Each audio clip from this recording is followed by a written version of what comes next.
안녕하세요, 짱구 박사입니다. 어떻게 즐거운 연휴 보내셨나요? 아무래도 뭐 이번 한 주 동안 이렇게 대기질이 썩 좋지 않은 날씨가 연속이 되다 보니까 연휴 때도 야외 활동은 조금 쉽지 않으셨을 거라 생각이 됩니다. 저도 오전 강변북로를 운전을 하면서 보다 보니까 거의 시야가 1, 2km 밖이 보이지 않을 정도로 밖이 뿌연 날씨가 연속되고 있었네요. 아무쪼록 야외 활동하실 때 마스크 꼭 착용하시고 활동하시기를 바랍니다.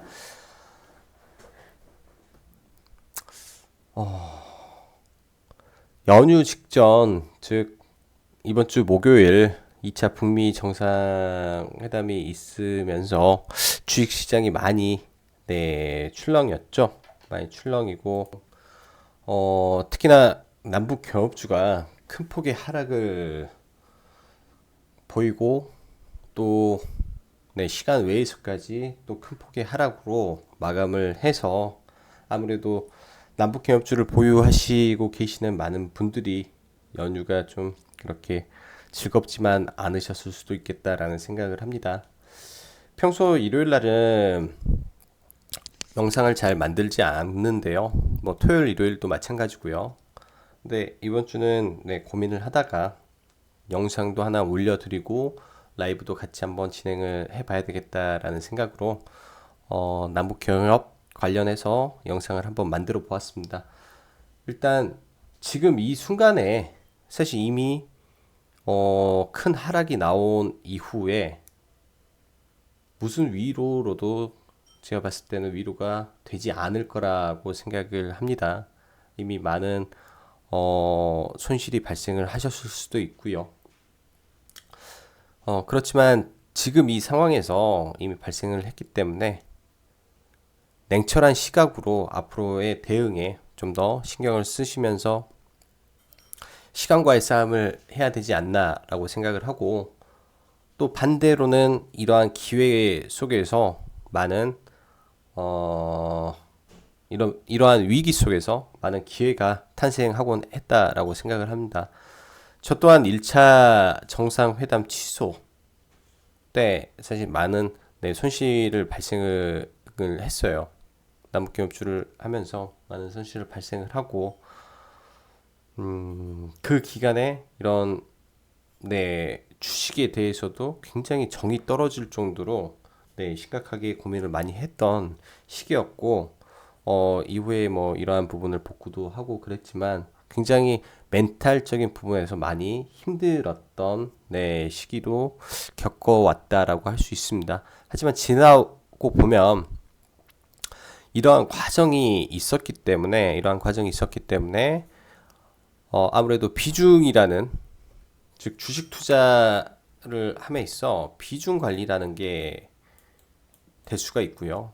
종목에 대한 비중 항상 비중 관리가 진행이 되어 왔다라고 할 수 있고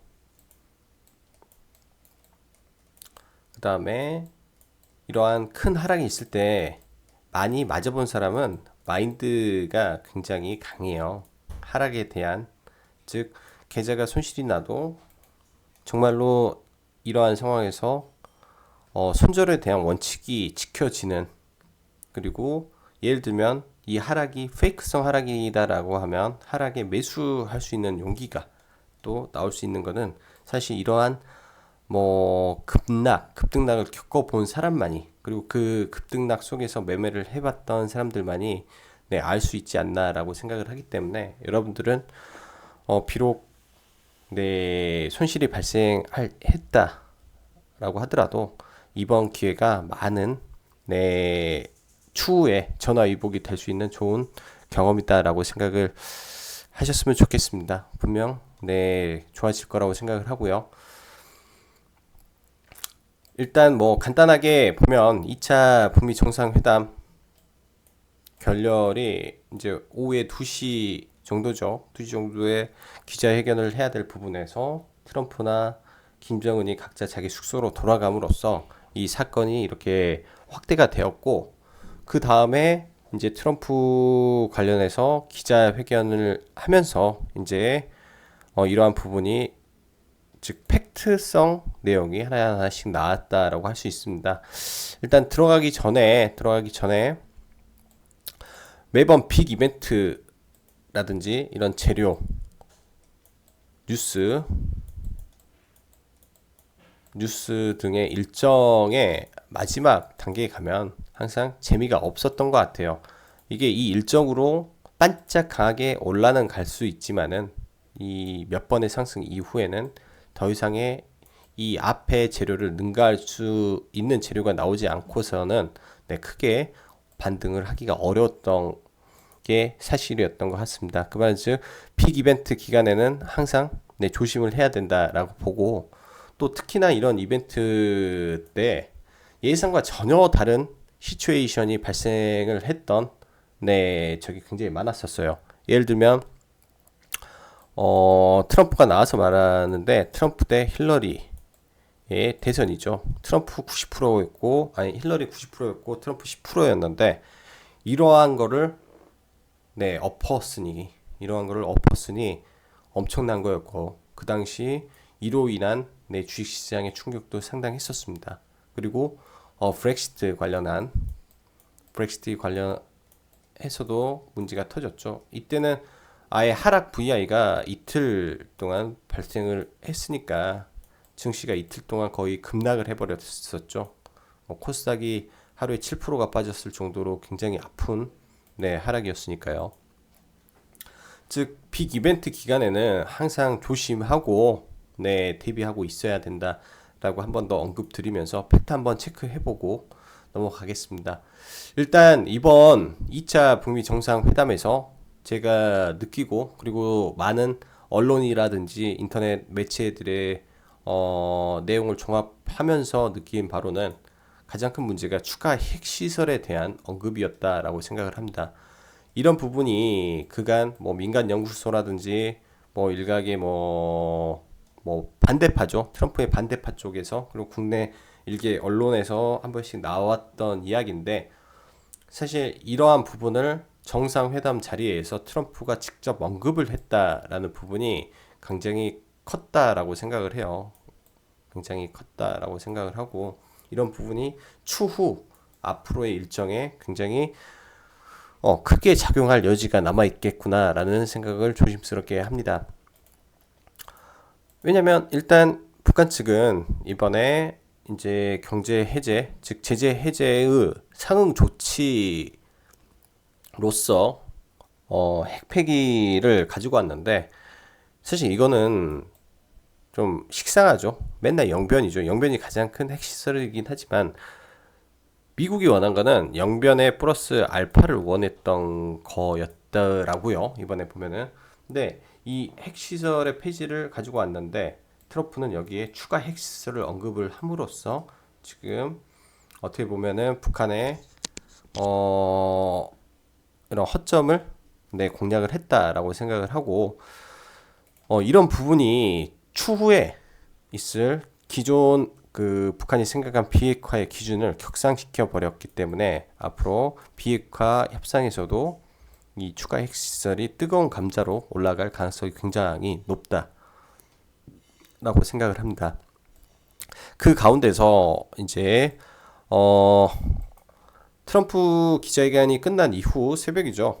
이제 리용우 외무상의 또 발언이 있었는데, 북한은 부분적 제재 해지를 원했다. 근데 미국은 전면적인 해제를 원했다라고 하는데, 사실 이런 부분에 있어서도 좀 그래요. 이런 부분에 있어서도 보면은 이제 이쪽 기사인데 2016년부터 17년 채택된 5건, 이 중에 민수와 경제생활에 지장을 준 항목들만 먼저 해제를 원한다라는 이 부분에서 이제 무기를 제외하고 나머지인데 석탄, 광물, 계좌, 그다음에 이런 거죠. 노동, 그다음에 석유.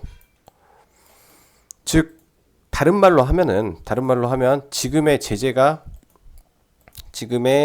미국의 이런 북한에 대한 제재가 효력이 있구나라고 받아들이는 부분이 됐다라고 생각을 해요. 그 말은 즉 트럼프의 완승을 시장에서 논하고 있고요. 논하고 있고 말 그대로 미국 입장에서는 제재가 잘 먹히고 있기 때문에 언젠가는 얘네가 풀리겠구나. 얘네가 말을 듣겠구나. 더 제재를 이어간다면 그런 식의 저는 뉘앙스를 느꼈습니다. 말 그대로 지금 상황에서 트럼프나 김정은, 즉 김정은이 마지막에 이제 트럼프와 헤어질 때 악수하면서 웃었죠. 김정은의 미소. 이게 과연 의미가 있겠냐라는 생각을 합니다. 있겠냐라는 생각. 즉 이걸로 가진 기대감보다는 앞으로 나올 노이즈를 생각을 하고 네, 대비를 하는 게 좀 더 현실적이다라고 저는 개인적으로 생각을 해요. 그렇다고 완전히 이제 뭐 지금 1년에 이제 김정은과 트럼프 즉 북미 간의 관계가 이번에 결렬로 완전히 끝난 건 아니라고 생각을 합니다. 완전히 끝난 건 아니라고 생각하는 이유가 일단 트럼프는 재선을 해야 돼요. 2020년에 재선을 해야 되기 때문에 이 김정은의 카드를 절대 놓을 수가 없는 사람이고요. 이거를 어떻게 해서든 잘 끌고 가야 되고 김정은도 마찬가지입니다. 핵노선을 놓고 경제 번영의 길로 가기 위해서는 어쩔 수 없이 개혁 개방을 해야 되죠. 그래서 시간이 걸리겠지만 다시 정상화로 돌아갈 수는 있다라고 보는데 그 과정 속에 시간이 문제인 거예요. 시간이 이번 일로 인해 즉 추가 핵시설 언급으로 인해서 시간이 다소 필요하다. 다소 길어질 것 같다라는 생각을 합니다. 다소 길어질 것 같다. 즉 우리는 이러한 시간적인 부분에 대해서 얼마나 개인적으로 즉 투자자라면 시나리오를 세워야 되는데 기보유자 영역에서